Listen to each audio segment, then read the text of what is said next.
저는 비싼 거를 안 사요. 선크림이 그렇게 비쌀 이유가 없다는 걸 사실 너무 잘 알고 있어서 온더바디 퓨어더마 마일드 모이스처 선크림. 진짜 가성비 좋은 5,000원짜리 다이소 선크림인데 피부가 건조하시고 푸석푸석해서 좀 촉촉함이 필요하신 분들에게 지성 피부 타입에 추천드리는 맑은 쌀 선크림 굉장히 유명한 제품이죠. 세 번째 제품은 제가 진짜 좋아하는 거라서 솔직히 유튜브에 별로 소개하고 싶지가 않은 그런 마음이 드는 제품이에요.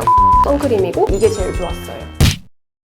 안녕하세요. 거침없는 현아쌤입니다. 원장님, 요즘 날씨가 정말 따뜻해졌잖아요. 네, 갑자기 너무 더워졌어요. 벚꽃도 많이 폈던데 원장님도 꽃 구경 가셨을까요? 저는 애기들이랑 한강이나 야외 공원 같은 데 되게 많이 가고, 그리고 따뜻해지니까 야외 수영장 운영하는 데가 있어서 그런 데 찾아서 가기도 하고, 그래서 요즘에 진짜 많이 따뜻해졌구나 느끼고 있어요. 특히 저는 야외 수영장을 되게 좋아해서 많이 찾아다니는데 항상 아기들이랑 수영장 갈 때 선스틱이나 선크림을 꼭 챙겨 가거든요. 이제 봄이 되고 여름이 가까워지면은 선크림은 잘 바르는 것 같아요.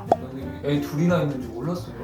네네, 저 애기 둘 있어요. 동안이시네요. 네네네, 감사합니다. 그 비결이 선스틱이랑 선크림. 네. 저는 선크림이 노화를 방지할 수 있다고 어렸을 때부터 진짜 믿어와가지고 20살 때 되게 애기 때도 엄청 선크림 많이 바르면서 나는 진짜 30대 되면은 남들보다 어리게 살 거야 이런 마인드로 선크림을 듬뿍 바르자, 매일 바르자, 자주 바르자, 덧바르자, 이거는 그냥 항상 지켰던 것 같아요. 지금 제가 사실 또래보다 좀 어려 보이거든요. 기본적으로 홈케어를 좀 잘해서 좀 그런 영향도 큰 것 같아요. 근데 이렇게 선크림을 발라야 되는데 잘못 써서 피부가 뒤집어진 경우도 있잖아요. 네네. 원장님 환자분들 중에서도 그런 네. 분들이 있으신가요? 너무 강한 성분을 쓰거나 피부에 맞지 않는 제품을 써서 모낭염이라든지 피지 분비라든지 이런 부분 때문에 좀 불편하셔서 오시는 경우가 간혹 있습니다. 근데 이렇게 선크림을 발랐는데 트러블이 나거나 피부가 뒤집어진 이유는 왜 그런 걸까요? 제 생각에 선크림 바르고 피부가 뒤집어졌다는 거는 선크림 때문일 수도 있고 아닐 수도 있어요. 피부 장벽이 깨져 있는 상태에서 선크림 성분을 바르면 약해져 있던 피부 장벽이 향료나 실리콘 성분이나 여러 가지 화학 성분 때문에 한 번 더 무너질 수 있다고 생각을 하거든요. 그래서 피부 장벽이 깨졌을 수도 있고, 선크림 안에 들어가 있는 피부에 막을 씌우는 여러 가지 화학 성분들 때문에 모공이 막혀서 모낭염이 생긴다든지, 또 피지 분비가 과다해져서 또 여드름이 올라온다든지 그런 식으로 트러블을 자극했을 수 있을 것 같습니다. 선크림은 아무거나 바르면 진짜 피부 뒤집어질 수 있거든요. 그리고 자외선 차단제 성분들이 진짜 다양한데요. 내 피부 타입에 맞는 자외선 차단제를 쓰는 게 되게 중요하거든요. 그러면 선크림 어떤 걸 골라야 될까요? 선크림도 너무 종류가 많고 다양해서 답답하시죠? 제가 선크림 고르는 기준과 방법을 알려드리겠습니다.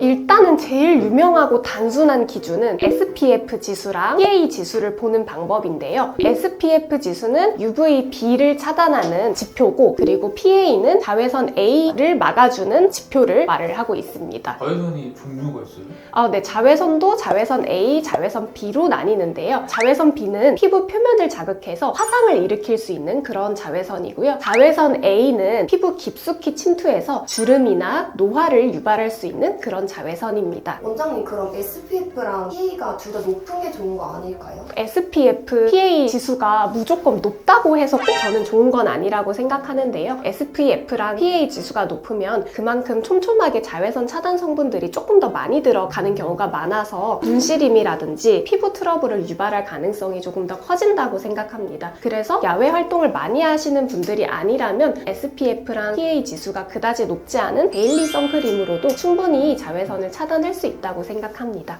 SPF 30이랑 SPF 50 사이에서 되게 고민하시는 분들이 많은데, 실제로 SPF 30은 UVB를 97% 차단해줄 수 있는 지수고요. SPF 50은 UVB를 98% 차단할 수 있습니다. 그래서 실제로는 차단율에 별로 차이가 없어서 SPF 30 이상부터는 그냥 믿고 쓰셔도 괜찮을 것 같습니다. 그리고 PA 지수도 궁금하실 텐데요. 그냥 가벼운 일상생활이나 실내에서 활동을 많이 하시는 분들은 PA 플러스 1이나 2까지 쓰시면 좋을 것 같고요. 가벼운 산책이나 가벼운 야외 활동 혹은 창가 자리에 좀 앉아 계시는 분들은 PA 플러스 2에서 플러스 3까지 쓰시면 좋을 것 같습니다. 그리고 야외 활동을 주로 하시는 분들이나 장시간 운전하시는 분들, 그런 분들은 PA 플러스 4를 쓰시면 좋을 것 같습니다. 원장님, 제가 선크림을 사러 갔는데 종류가 너무 많아서 어떤 걸 사야 될지 모르겠더라고요. 네. 원장님께서 추천 좀 해주시면 안 될까요? 제가 선크림은 만들어 본 써본 적도 있고 선크림에는 20살 때부터 많이 집착을 해와서 추천은 정말 잘 드릴 수 있을 것 같습니다.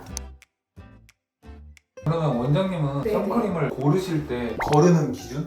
저는 진짜 솔직하게 말하면 제가 고르는 기준은 너무 비싼 거를 안 사요. 저는 선크림이 그렇게 비쌀 이유가 사실 없다고 생각해서 그러거든요. 비싸다고 꼭 좋은 게 아니에요. 사실 제가 선크림을 제작을 해봤는데 선크림의 원가에 대해서도 알고 있고 그래서 선크림이 그렇게 비쌀 이유가 없다는 걸 사실 너무 잘 알고 있어서 너무 과도하게 비싼 제품, 마케팅이 많이 들어간 제품은 사실은 안 골라요. 저는 거의 다이소에서 5,000원 내외로 구하기 때문에 올리브영은 오히려 약간 비싼 제품들 많은 것 같고 1+1 세일하거나 이럴 때 조금 쟁여두는 편이긴 해요. 제 기준 올리브영도 가끔 비싸다. 맞아요. 네네. 원장님이 추천하는 제품이 궁금해지기 시작해요. 네네. 하나씩 소개해 주실 수 있나요? 네. 저는 피부가 건조하시고 푸석푸석해서 좀 촉촉함이 필요하신 분들에게 추천드리는 제품이 2가지가 있는데요. 첫 번째는 진짜 가성비 좋은 5,000원짜리 다이소 선크림인데 온더바디 퓨어더마 마일드 모이스처 선크림입니다. 이 제품이 굉장히 촉촉하고 세라마이드랑 판테놀이랑 시카가 들어가 있어서 피부 장벽 보호에도 좋거든요. 그리고 끈적임이 없어서 되게 촉촉하게 쓰실 수 있고 제가 발라본 선크림 중에서는 진짜 촉촉한 편인 것 같아요. 그래서 피부 푸석푸석한 건성이신 분들에게 추천드립니다. 아이들 쓰기에도 좋은 제형인데 한번 보여드리면 수분크림 바르듯이 슥 이렇게 부드럽게 발립니다. 수분감이 엄청 좋고 바른 쪽 안 바른 쪽 보면은 바른 쪽이 조금 더 촉촉해 보이고 근데 백탁은 거의 없어요. PA 플러스 4개 그러니까 가장 높은 지수고요. SPF 50입니다. 충분히 강력한 자외선 차단 기능을 가지고 있어요. 이거는 50ml 기준으로 다이소에서 5,000원 하고 있어요. 이거는 진짜 가성비 좋다고 저는 자부합니다. 그리고 2번째 건성인 분들에게 추천하는 제품은요. 다이브인 모이스처 선크림. 이것도 SPF 50에다가 PA 플러스 4고 그리고 자외선 차단, 주름 개선, 미백 3중 기능성 화장품이에요. 그리고 이거는 민감성 피부 자극 시험도 완료된 제품이라 가지고 좀 민감성인 분들도 쓰셔도 좋을 것 같습니다. 그래서 한번 발라보면은 퓨어더마 선크림보다 더 많이 촉촉하고 오히려 더 기초 케어 같은 그런 느낌이에요. 바른 쪽 안 바른 쪽 비교해보면 색깔 차이는 거의 없고 바른 쪽이 좀 반짝반짝 수분광이 나는 듯한 느낌이 있습니다. 가격은 그렇게 비싸지 않습니다. 한 10,000원대, 20,000원대 수준이에요.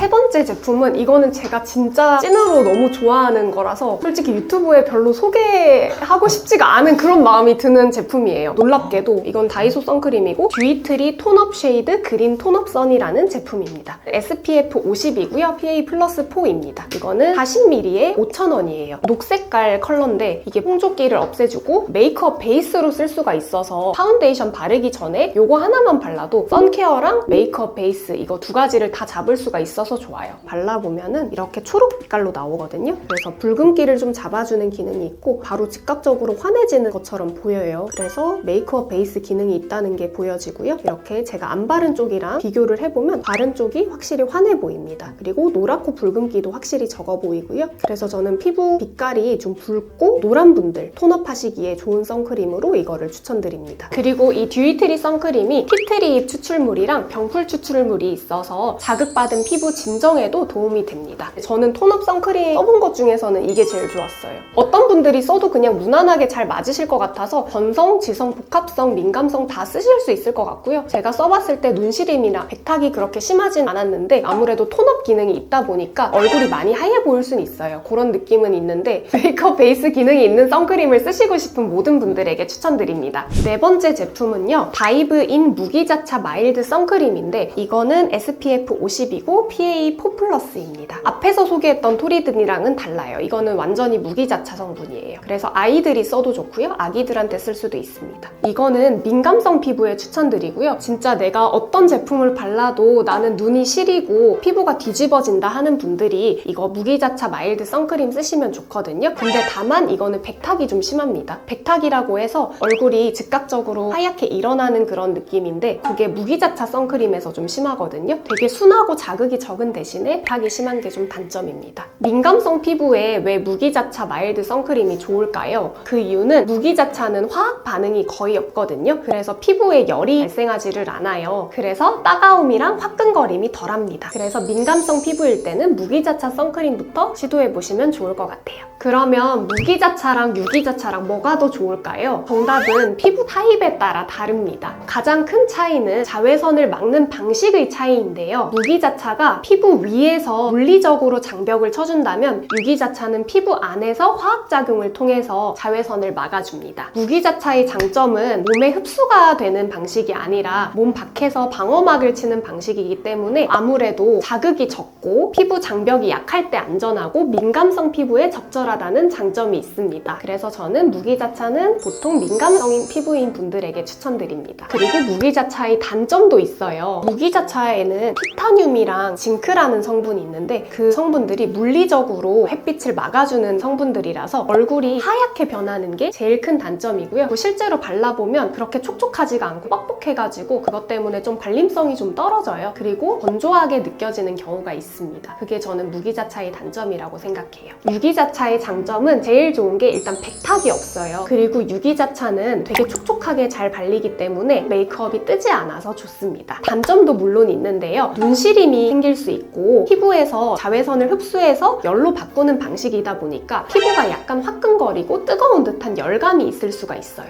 혼합자차는 뭐예요? 쉽게 말하면 유기자차와 무기자차를 섞은 성분이에요. 혼합자차는 백탁을 최소화하고 눈시림을 최소화했다는 점에서는 의미가 있는 것 같습니다. 피부 타입에 따라서 혼합자차가 편한 경우도 많으니까 한번 테스트해보시고 혼합자차를 써보시는 것도 좋을 것 같아요. 저는 지성 피부 타입에 추천드리는 제품은 굉장히 유명한 제품이죠. 맑은쌀 선크림인데요. SPF 50이고 PA+4입니다. 조선미녀 맑은쌀 선크림이 지성 피부에 좋은 이유는 제형이 되게 보송하고 산뜻해서 무겁거나 꾸덕하지 않거든요. 그래서 저는 모공을 막을 확률이 적다고 생각을 합니다. 그리고 선크림 자체 내에 유분기가 좀 적어서 피지 분비나 번들거림을 유발할 가능성이 저는 적다고 생각하거든요. 그래서 이거 써보시면 되게 만족하실 거예요. 일반 크림처럼 발리는 제형이고 굉장히 촉촉하고 가벼워요. 바른 쪽이랑 안 바른 쪽을 보면 바른 쪽이 되게 투명하고 산뜻한 느낌이에요. 사실 이거는 산뜻하고 보송하고 백탁 아예 없는 거 찾으시는 분들, 유분기 별로 없는 선크림 찾으시는 분들이라면 다 만족하실 것 같아요. 주의사항은 이게 아무래도 유기자차 선크림이다 보니까 백탁은 없는데 너무 자주 오래 바르시면 눈시림이 좀 생길 수도 있을 것 같아요. 그리고 외출하시기 30분 전에 미리 바르셔야 유기자차 성분들이 충분히 작용할 수 있어서 너무 급하게 바르시지 마시고 외출 30분 전에 미리미리 준비해주세요.